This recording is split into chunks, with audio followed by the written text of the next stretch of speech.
You're disrespectful to women. For real, you're probably the Jeffrey Epstein of hip-hop. Sean Diddy Combs was denied bail for the third time, a federal judge saying that the government had proven by clear and convincing evidence that there were no conditions of release that would ensure the safety of the community. Breaking news like this doesn't hit every day, so buckle up. Imagine the headlines. One of the biggest powerhouses in entertainment, Sean Diddy Combs, isn't calling the shots anymore. Instead, he's locked up inside Brooklyn's Metropolitan Detention Center. The man who built a global empire, music, fashion, luxury, now trapped behind cold gray walls. No designer suits, no VIP treatment, just an orange jumpsuit, instant noodles, and a reality harsher than anything he's ever faced. But wait, this isn't just another celebrity downfall. This is a story dripping with paranoia, power struggles, and secrets so dark they might just be too much for even Diddy to handle. If you're just joining us here, was just arrested and taken into federal custody in New York tonight. Sources tell TMZ Homeland Security swooped into a Midtown hotel late Monday where Diddy was staying, and they arrested him. When the news broke that Diddy was placed on self-harm watch, the world was stunned. How could a man who embodied confidence and success, who partied with presidents and threw million-dollar bashes, fall this hard? The answer isn't just in the charges against him. It's the psychological shock of losing everything in an instant. Sources close to the case say Diddy walked into the detention center in total disbelief, as if his name alone could still open doors. But reality didn't just knock. It crashed down hard. Brooklyn's Metropolitan Detention Center is no five-star retreat.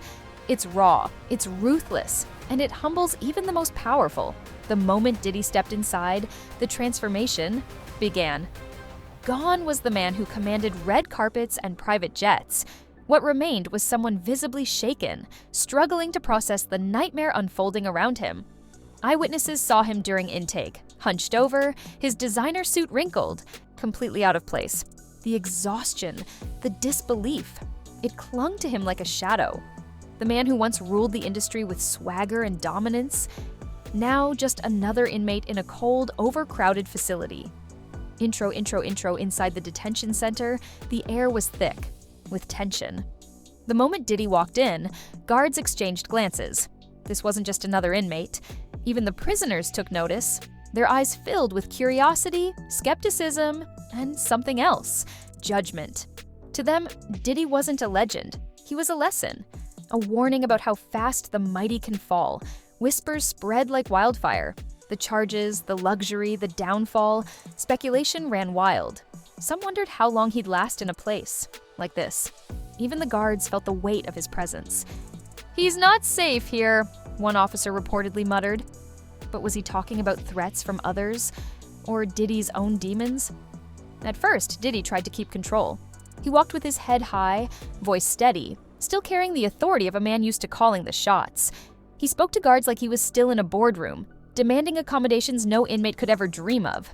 But beneath the surface, the cracks were already showing. Observers saw it. The forced confidence, the strained posture, the fear creeping in.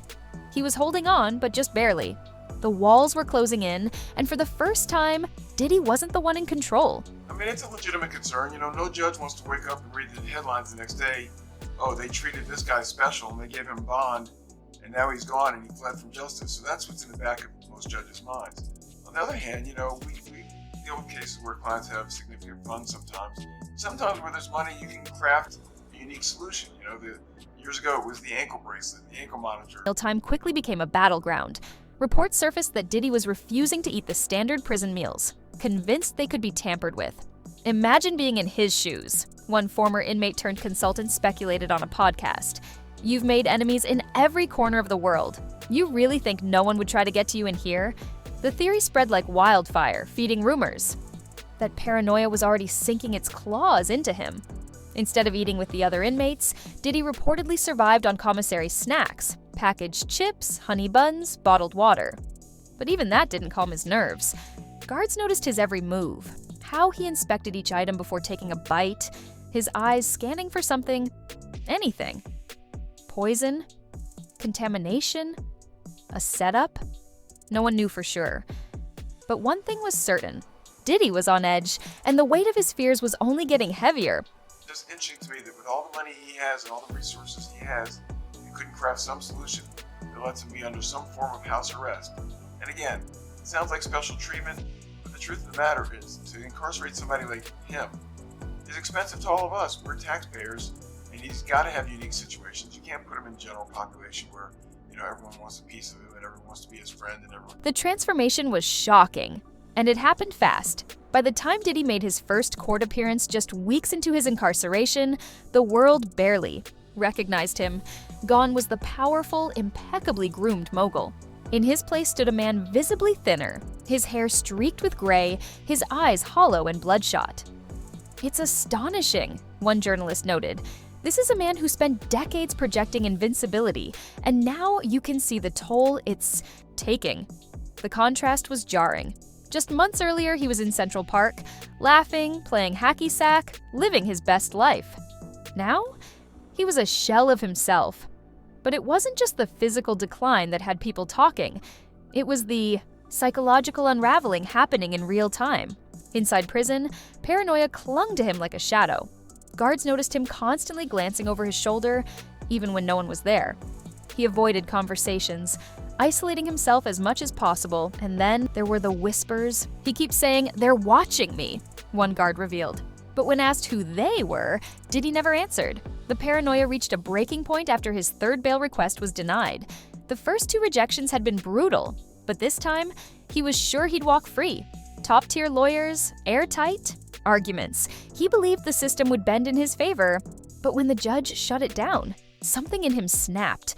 No outburst, no anger, no fight. He just collapsed in on himself. Witnesses described him sitting motionless, hands clasped, eyes locked on some distant point. It was like the will to fight had been drained out of him. Sierra, anything's possible, right? But now this judge has an even harder time, I think, because the past judge locked him up, didn't let him out, and he's still there available for trial. If the new judge lets him out on bond and something goes wrong, and this isn't the analysis that I'm proud to make, right? We shouldn't be saying, well, judges are worried about their own skin and how they look if something bad happens. Back in the detention center, the fallout from that third bail denial was immediate. Guards reported hearing him pacing his cell deep into the night, his footsteps echoing down the cold, empty corridor. "This isn't how it's supposed to go," he muttered, his voice laced with disbelief. Then came the breaking point, a sudden bang, a desperate cry. "They lied to me!" The outburst sent shockwaves through the facility. Inmates whispered. Who was he talking about? His lawyers, his connections, someone bigger? And then came the sock incident. One morning, guards found Diddy slumped on his cell floor, a sock tied loosely around his neck. Officials immediately classified it as a self-harm attempt, but the details didn't add up. The knot wasn't tight enough to leave real marks. Was this a genuine act of desperation or something else? Some believed it was a cry for help. Others weren't so sure. "That's not how someone like him does it," one inmate reportedly scoffed. "If he wanted out, he'd make it happen. This was about sending a message." They're going to try everything. They're going to try to transfer him. They're going to try to get him out. In a normal case where it's a high-profile person or a well-funded person, the prosecution and the judge is a little bit more concerned about wrongful prosecution because people that are mad that they're being arrested for a crime they didn't commit can turn around and file for malicious prosecution. Theories swirled like wildfire. Some believed Diddy staged the sock incident as a calculated move to get transferred to the medical ward, where conditions might be easier. Others thought it was a sign he was finally cracking under the pressure. But the most chilling theory, the one no one dared say out loud, what if the sock wasn't his idea at all? Whispers began circulating. What if someone in the facility, or someone with power on the outside, had set this up as a warning? "He's got too many enemies," one guard was overheard saying. And not just in here. The sock incident marked a turning point. Diddy's demeanor shifted overnight. The once unshakable mogul now seemed a shell of his former self, withdrawn, slow, eyes lost in the distance. No more talking to guards. No more pacing the cell at night. It was as though he'd resigned himself to his new reality. A man who had finally realized the full weight of his situation. The sock incident became the spark that ignited an inferno of speculation inside Brooklyn's Metropolitan Detention Center. Whispers turned to full-blown conspiracies. Was it a genuine cry for help? A calculated move to manipulate the system? Or was something darker at play? An unseen hand pulling the strings? The truth has always seemed to lie somewhere in the cracks of competing stories. But one thing was clear: Diddy was unraveling, and the entire world was watching. Hey, real quickly, all that commissary stuff, he's not getting any of that because people in the shoot have an abbreviated list. So he's out of luck. No stake for him. Yeah, he is on watch. This guy thought he would have went home. All of a sudden, he didn't get bond. Remember, the first night Diddy was there. The days following the sock incident were tense, to say the least. Diddy's commanding presence, once the very embodiment of invincibility, had all but vanished. He barely spoke, kept his head down, and avoided eye contact with both guards and inmates.